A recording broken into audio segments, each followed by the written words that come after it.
Welcome back to the Real Estate News. With me now is Beverly Serral with Beverly Serral Properties. Hi, Beverly. Hi, Jenny. So I love it when you join us because you always bring up topics that are so important in real estate but rarely discussed. And so one of those is photography. So how important do you consider photography to be in listing real estate?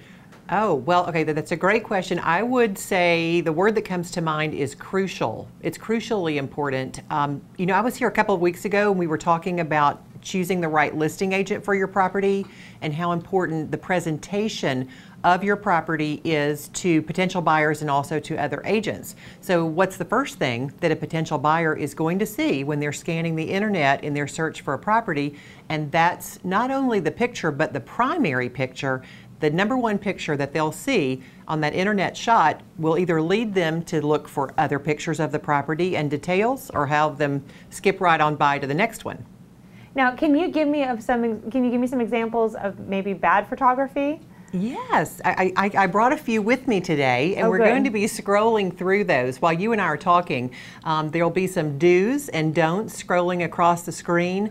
And it'll be very easy to see which ones are the don'ts, and the most often kind of offensive photography includes things like very poor lighting, dark, wrong angles, zeroing in on furnishings rather than the entire scope of the room.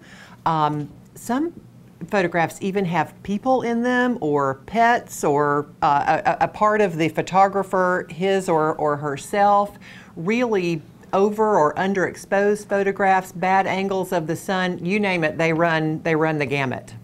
Well, so what would you say the most important thing is to remember when you're photographing a property?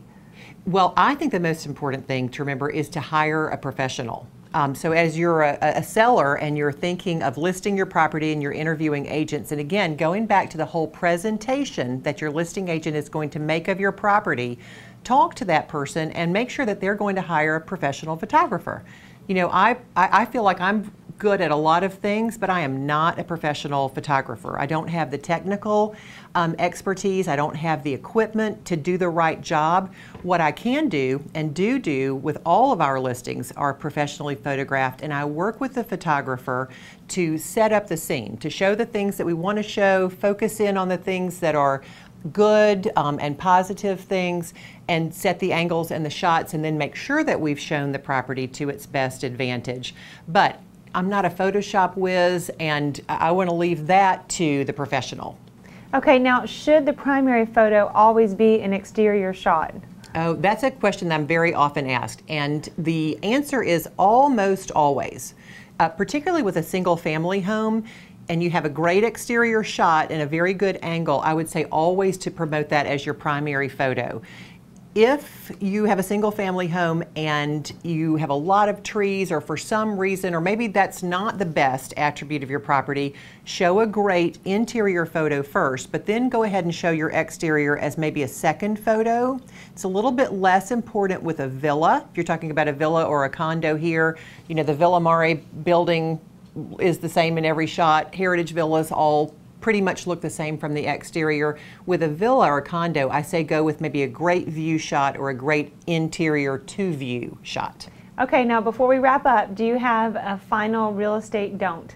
A final photography don't would be, don't allow your photographer, no matter how great he or she is, to go crazy with the technical aspects. So as the other side of the pendulum swinging would be that sometimes homes look cartoonish or even unreal if they've been overly embellished and photoshopped. I've even been with potential buyers who were actually disappointed when they saw the real thing because the photography really made it look a little different than it actually was.